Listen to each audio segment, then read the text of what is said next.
আসসালামু আলাইকুম। আজকে আমি মুড়ি দিয়ে ভীষণ সুস্বাদু করে দই বানিয়ে দেখাবো। ২ কাপ মুড়ি, ১ কাপ লিকুইড দুধ দিয়ে আমি ঢেকে রাখবো ১০ মিনিট। ১০ মিনিট পর আমি ব্লেন্ডারে নিয়ে নিচ্ছি। একদম মিহি করে পেস্ট করে নেব।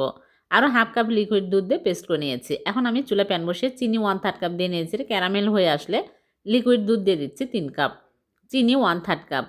আর মুড়ি মিশ্রণ দিয়ে আমি নেড়েচেড়ে বলক তুলে নেব। বেশি ঘন করার প্রয়োজন নাই। এরকম ভালোভাবে বলক উঠে আসলে চুলা থেকে নামিয়ে ঠান্ডা করে নেব। তারপরে টক দই দিয়ে দিচ্ছি 1/2 কাপ। পানি ঝরিয়ে ফেটিয়ে নিয়েছি। দিয়ে আমি ভালো করে মিশিয়ে নিব। আর গুঁড়া দুধ 1/2 কাপ দিয়ে ভালো করে মিক্স করে নিলাম।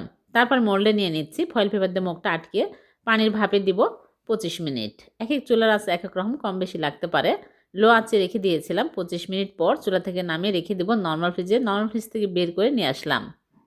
হয়ে গেল ভীষণ সুস্বাদু মুড়ির দই। এভাবে বানিয়ে দেখবেন, খেতে দুর্দান্ত স্বাদের হয়। মুখে লেগে থাকবে এর স্বাদ। এতটাই টেস্টি হবে। ভালো লাগলে লাইক, কমেন্ট, শেয়ার করতে ভুলবেন না।